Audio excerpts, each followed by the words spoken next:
I had a situation happen this morning. I'm gonna talk to y'all about it.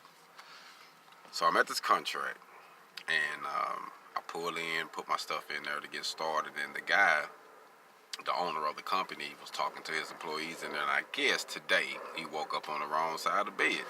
So you can tell he was on one, talking stuff to them, and they was like trying to hurry up and get out of there, and kissing ass. And I'm like, okay, is it one of these days?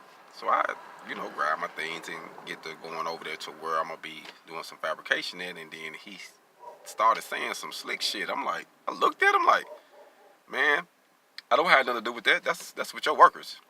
And I was like, oh, okay, I see what this is. I grabbed my shit, packed it up, and left. Now I'm at another location. I'm out here working on a container, as you see. So now I'm at this location doing this job now because I was going to come over here Saturday and start this. But since he did that, I'm like, forget it. I'm done with this for the day. I'm going over here.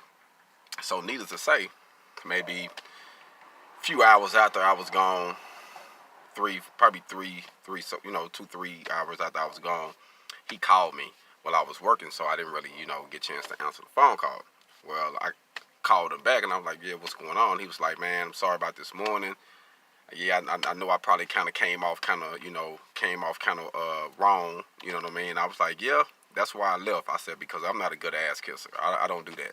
I'm like, I came to do a job, do the job well and leave. If you woke up on the wrong side of the bed, that ain't got nothing to do with me. I was like, but you reminded me why I am an independent LLC and not an employee. I said, because you talk to your employees like that, but you don't talk to no independent contractor like that, because I came to do a job that they can't do. You see what I'm saying? He was like, you're right, man. Let's just start back Monday. I apologize. Why do, when you work for someone, especially employee, and I know you employees out here feel this, they feel like they own you. They feel like they own you. You know what I mean? But they don't. So that's why I decided to be my own independent LLC so I wouldn't have to do shit like that. Hog on.